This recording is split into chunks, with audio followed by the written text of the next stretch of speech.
listen to National Public Radio on the weekends, chances are you'll hear the voice of Hal Cannon. Hal is a regular contributor to Weekend Edition on NPR, and he and his wife, author Teresa Jordan, live right here in our area in Virgin, Utah. For NPR News, I'm Hal Cannon. Hal is a lifelong folklorist who founded the Western Folklife Center in Elko, Nevada, along with the famous Cowboy Poetry Gathering, now in its 27th year. Well, I think of reincarnation, of life and death and such. And I come away concluding, Paul, you ain't changed all that much. I had a nice chat with Hal recently. So tell me what a folklorist is. Well, a folklorist is a person who's interested in the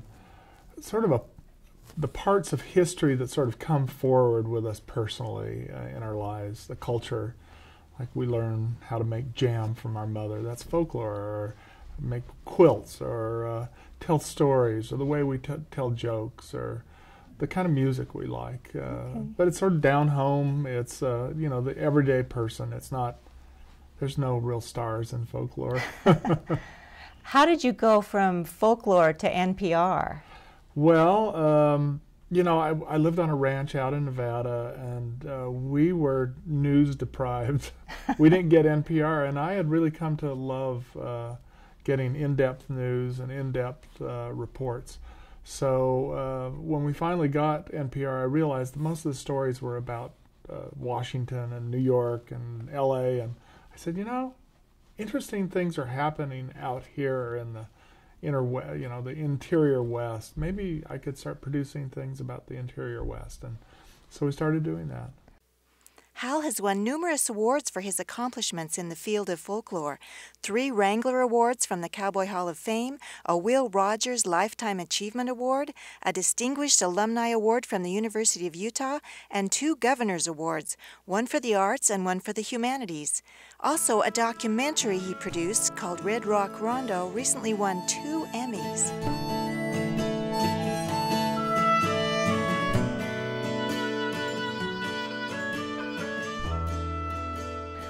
Of all the awards that you've won, what is the most meaningful thing that you've won? I like the heaviest statue that they give you.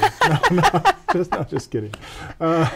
Awards, they're nice, but it's the work, it's being out there that I love the most. I was really moved when I got the Utah Humanities Award one year. That really meant a lot to me, and I don't even know why. I guess I was a poor student.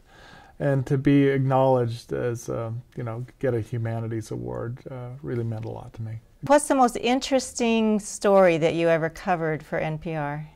Well, I think it was when we were invited by a native elder to come to a ceremony and document it at Wounded Knee, where his great-great-grandfather had been...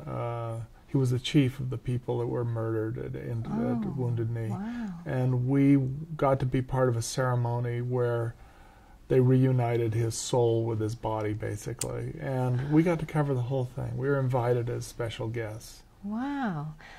What's next for you? How do you feel like you've completed your life goals, or do you have other goals you're aspiring to? Oh, God,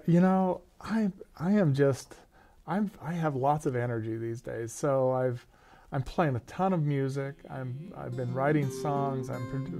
We're producing an album of my own songs. I'm playing with another group, Philip Bimstein's group. Remote control in the hand of God. Remote control in the hand of God. Change the channel with his lightning rod. Oh, with his lightning rod. I just want to keep doing what I'm doing. I just feel so blessed in these hard times to be able to still do what I want to do, and hopefully people think it's valuable enough. Oh, we're certainly blessed with your work. Thank you very much. Thanks a lot. I learned something else about Hal when I got to know him. He's a genuinely nice man. The world would be a better place if there were more Hal Cannons in it.